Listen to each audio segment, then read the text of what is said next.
Hi everybody, welcome to today's video. So you should have just seen our arrival at Chinatown in central London. So Soho's a lovely place to go. There's lots to see and lots to do, such as eating. So this is where we're in Chinatown now for some dim sum. So we've got our chopsticks, cup, bowl and plate and spoon ready, and we're at the Golden Phoenix. We did walk around a bit trying to find one. The one I did want to go to, there was people queuing outside, which you saw, but now we've come to this one and we're just ordering off the menu, and you just put the quantity next to the food in the box there, and then you hand it over to the waiter or waitress and they'll put the order in for you. So there's English and Chinese on the menu, and they've got the prices as well. It's not too expensive, it's an okay price for dim sum.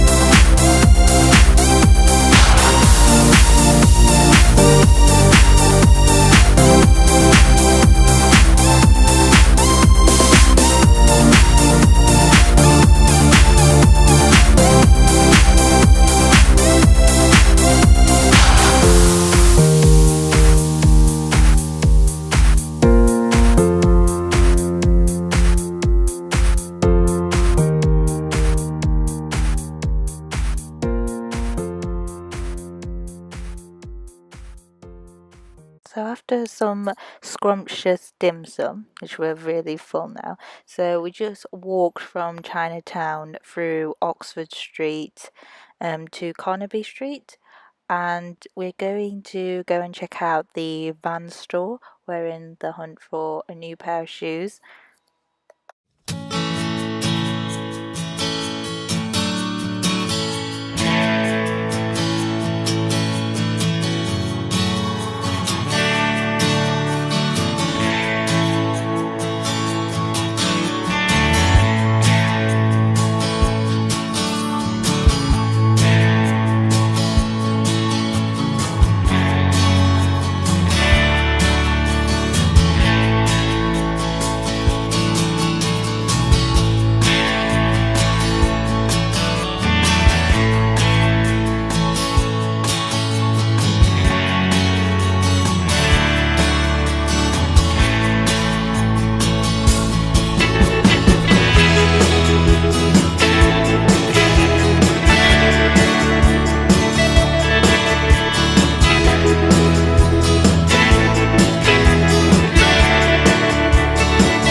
The weather is so hot here in the UK. The heat wave has just come back, and there's an original bus tour, and those buses are really good if you're visiting London. although I think it'd be really hot at the top right now, but normally they're really good at the top. You can take pictures. They stop regularly around London as well, so you can get around London on them, and I don't think the tickets are major expensive as well. But yeah, just walking back from Carnaby Street to Chinatown, but there is a lot of people in central London despite the weather today, and I imagine that there'll be more and more people as the afternoon goes on. So I'm going to head back to Chinatown to buy some bits, and then I'll be heading home. And I'll also show you what I got in Kate Spade. As you saw that Kate Spade bag earlier. I didn't film in Kate Spade because I just walked in and there were loads of sales associates in there today, and there weren't that many people in the store, and I thought it wouldn't be good to just get my camera out and start recording, and plus I was just going in there to have a look, and then I bought something unexpectedly which I'll unbox when I get back. So as you can see on my right hand side there is a M&M store, so that's the M&M world. I just quickly popped in there. I have some gift ideas that will be featuring on my gift ideas video soon, so I'm just heading back into Chinatown here, you might recognise.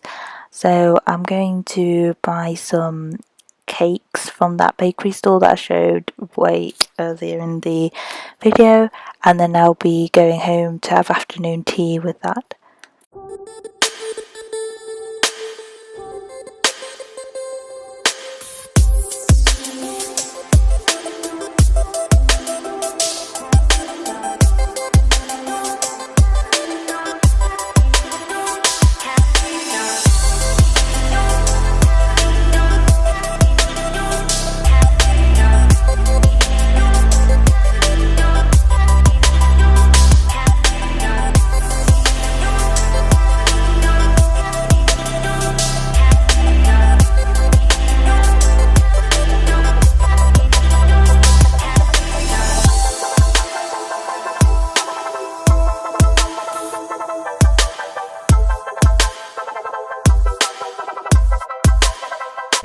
So I'm going to do a quick unboxing to let you know what I bought from Kate Spade, because as many of you saw in the dim sum and Chinatown video that I had been carrying around a Kate Spade New York bag. I got this from the Regent Street store, Oxford Regent Street store. So I'll show you what's inside. It's been neatly packaged.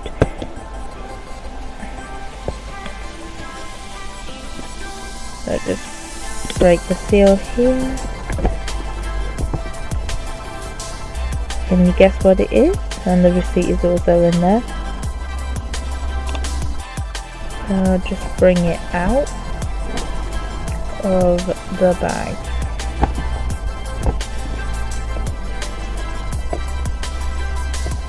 So this is a phone case. So this is a Kate Spade phone case. So it's for iPhone 8 7 plus, 8/7 plus. I have a 6S plus, and I tried this in the shop and it fits in there. So I'm gonna just take it out.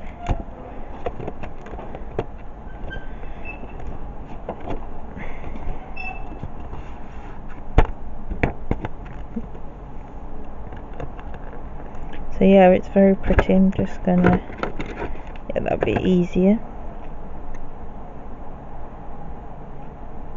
I love this little gem here, the whiskers, the cat ears, the logo,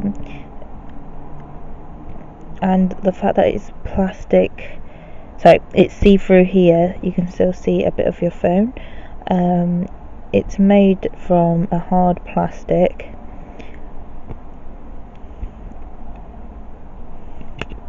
So there's this bit in here where you can take the phone on and off. There was another style, so it's the same design, but it was the flap one, so it's a bit like a wallet where you slip in your phone and then you can cover the front of the phone, where the screen is. But I decided not to go for that style, mainly because I find those quite annoying and they break easily as well, so I prefer these. I would like to see my phone, and I use a case where I don't need to keep opening it up. So it's really, really pretty.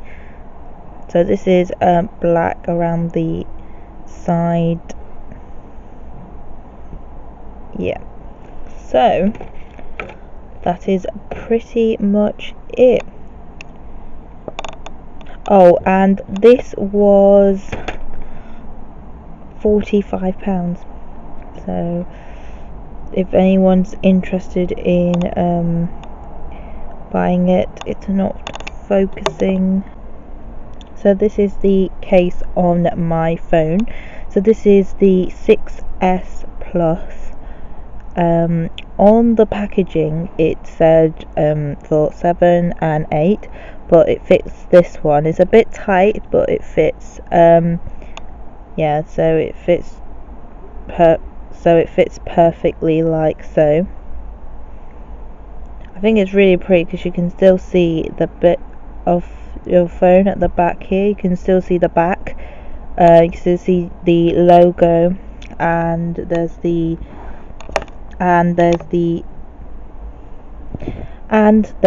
Kate Spade logo on it, and it's a cat, I believe. So that's just mega cute because I love cats, and it's a designer. It's a designer phone case, which is why I like it so much. And I also forget to mention, this is a pin badge that has been kindly given to me by the sales associate that I bought the phone case from. So I think it's definitely worth buying in store. The experience is fantastic at most of these designer places, especially when you go in, there's not that many people. You do really get a good service. I think sometimes when it's a bit busy in the store, it's a bit harder to get a high level of service just because everyone wants their attention. The Kate Spade store in Regent Street is really good. Would definitely recommend if you want to go. And I've seen while I was there that the Mulberry store will be opening soon as well, so that'll be exciting. So I hope you liked today's video vlog. I'll try to do some of that. I won't vlog too much or too often, but when I do, I promise to do it as well as I can. So actually I went to the Kate Spade store as well last week when I was out in central London with my other friend, and saw this bag in the store, and I remember thinking that's a really pretty bag. I was so intrigued into it, but at the time I was quite tempted to buy it, but I didn't. And then when I went back into store this week, I couldn't find it, and I just had a look online. I don't think it's online either, but I think it's such a pretty bag. So I thought I wouldn't be filming anymore for this weekend, but actually I had a sudden arrangement with my friend to go geocaching in Epping Forest, so I thought I'll film that and talk about that. So basically geocaching is an app, and based on your location you can look around what's near you, and it's like a bit of a treasure hunt. So there is a geocaching point anywhere basically around the world. It's a global thing. There was quite a few around Epping as well.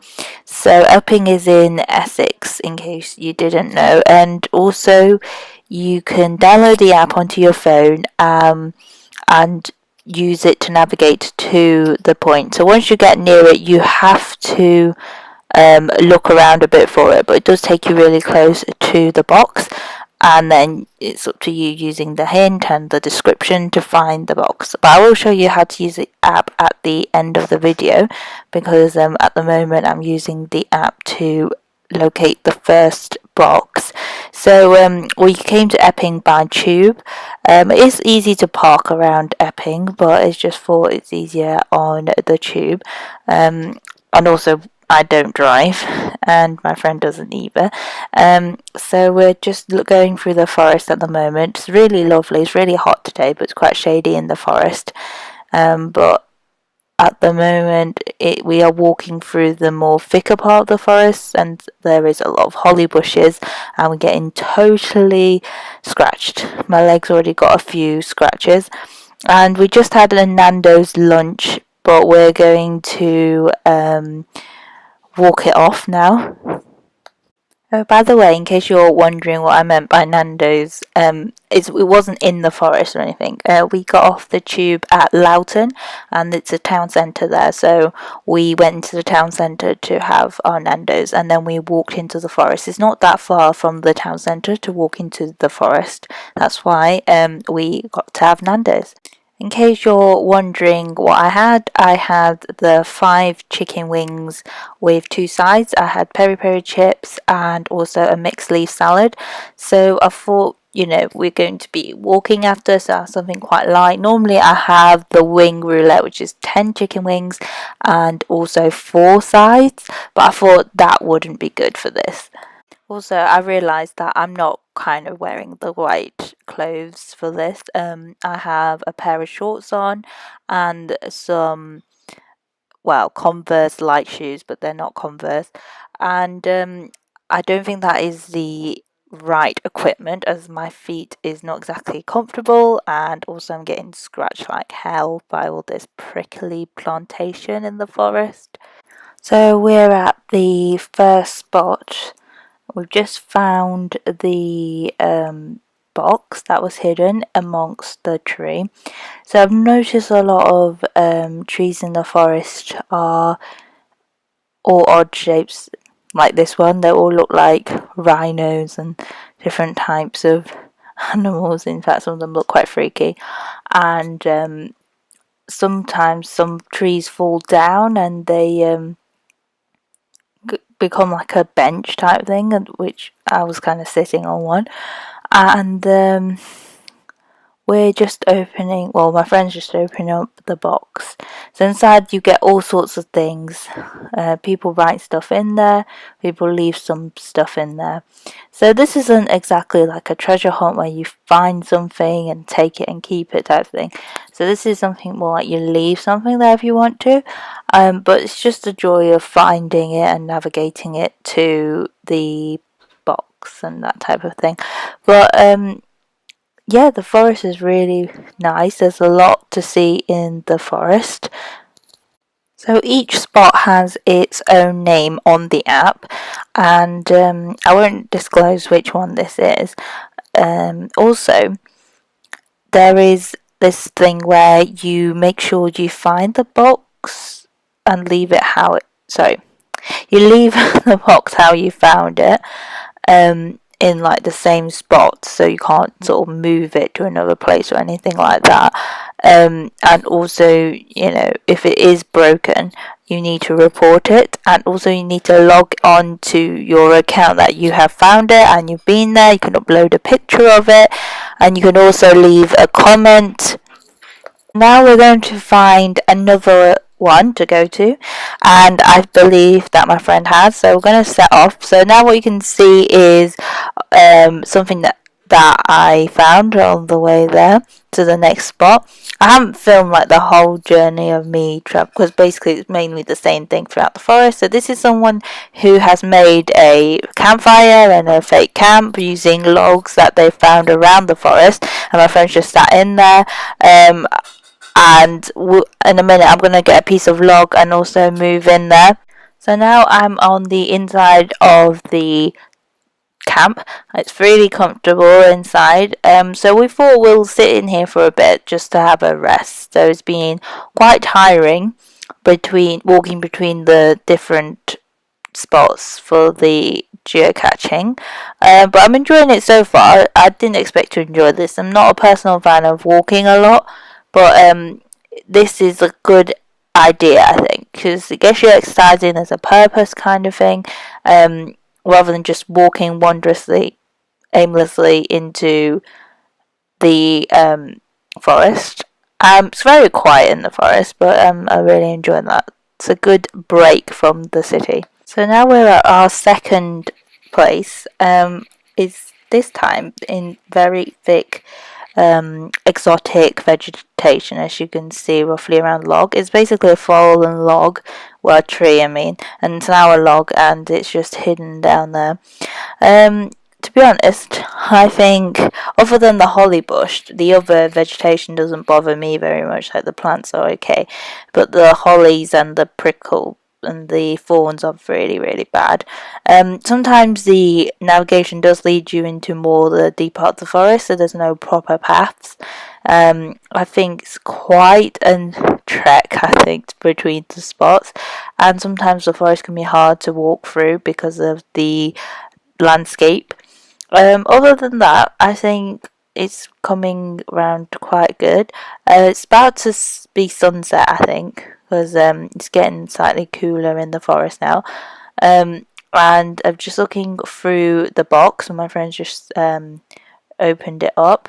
So yeah, these boxes are placed by normal people, and I believe the members that paying members can do it. So I've only got the free membership at the moment, so this is just me showing you briefly what the app looks like, but I'll do a more in-depth introduction at the end. Yeah, and my friends just found some coin from a different country, so often you find some weird things in there and some just things that I've never seen before. And overall I think it's quite interesting, this geocaching. It's definitely something that's quite good for families, family friendly, and it's also maybe a good idea if maybe you and your partner likes to go on an adventure, or even if you want to go by yourself. Even I think that's something you can do yourself as well, and it's something you can log as well. And there's actually a teeth in there, like in the background. Can you see? My friend just pointed it. Oh, honestly, this is what I mean. You find really weird things in there, but anyway. I will be heading home soon, I think. So we came here well in the early afternoon, so it's now quite late into the afternoon, and we also have to walk back to the tube station. My feet are kind of slightly hurting now. I'm definitely not wearing the right clothes. I remember the last time that I came to Epping Forest was for my Duke of Edinburgh Bronze Award expedition, and I remember it was quite hot that day and then I was struggling through. But today is on another level. Back then I thought it was boiling, but today that was something else. But it was okay. In the deeper part of the forest, it was really, really cool. But then bits where it's got a bit of open space was really hot. And obviously when you walk, it's really hot as well. So it's been quite a challenging day, I think. And plus not having the right clothing as well. So this is the part that I'm going to start showing you how to use the geocaching app. So this can be downloaded on your iPhone or Android smartphone. Just on particular phones it might not work, so my friend's phone didn't work, so he has a Nexus phone, but I'm not sure what phone it'll work on. I have the iPhone 6s Plus, that worked. So do let me know if it doesn't work, so I know which type of mobile phone it works on and which smartphones it doesn't. So I'm just going to scroll through here. So as you can see, there's a profile page, and then this is a compass. The compass will help guide where you're going. You can just press on the hint button there and it will show you. And also you can log the places that you have found. You can write a little comment on your profile, and also other people can see it who are also looking for the same thing, and you can leave little help, but no spoilers. And also you can track the places you've been. So as you see, I've clicked found it. I'm just going to type a quick message in to people who are looking for it, and we wish them luck, and I'll just let them know what a great adventure it was to find it. The app is really good. It's quite easy to use, and you can also upload a picture using that camera icon there. And if you turn on the draft bit, it won't send it until you ask. So this next part is finding a spot. So as you can see, there's a lot clustered around that spot there, because I've set it up to look for one there. I can also look for them anywhere in the country, so they're nationwide. So those were the ones near Epping Forest. So the ones with the smiley faces are the ones that I've already found, and the ones in the green box icon are the ones that are yet to be found. The ones that are in grey are for the premium membership, so the green ones are for the basic membership, which is what I'm on at the moment. I'm going to try it out first a bit more before I consider any premium membership. I also know you can search, or you can just tap on any place and it will start searching for geocaching boxes near there. So I'm going to start scrolling up to another place. So I'm going to have a think. I think and have a look in St Albans, see what's around there, see if there's any. I'm sure there will. There'll be always a few near you, no matter where you are in the country. And also, this isn't just for the UK, so this is quite a global thing, I've heard. So you can find them. And let me have a look at Leicester as well. So just keep going north on the map. It's just taking a second to load there. Because there's quite a lot, it takes time to load. Now you can navigate using the app, and it will pick up your location. If you turn on your location feature, based on your location it will guide you to it, and there's a compass there as well so that you're not off track, because sometimes, especially in the forest ones, I've found they're not on any main path, so you've literally got to cut through the forest and navigate it. Next I'll be going up to Dundee in Scotland, so let's see how many there are in Dundee. So it's taking a minute to load again, but yep, there we are. So there are a few again in Dundee. So I think it'll be really good for the family. There'll be lots to find. Again, it's all a bit of a fun and games. It's not a serious treasure hunt or anything like that, but it's very, very good in case you are wanting to have an adventure or you're struggling to find places to go, and this app would be good, so it can give you suggestions as well. I think it's something good to pass any free time you have as well. So yeah, this app is available to download on the App Store of the Apple App Store and the Android App Store. So it's free to download. This membership is free as well, the basic membership, which is the one I'm on at the moment. So yeah, so you can always upgrade to premium if you want as well. So thank you for watching.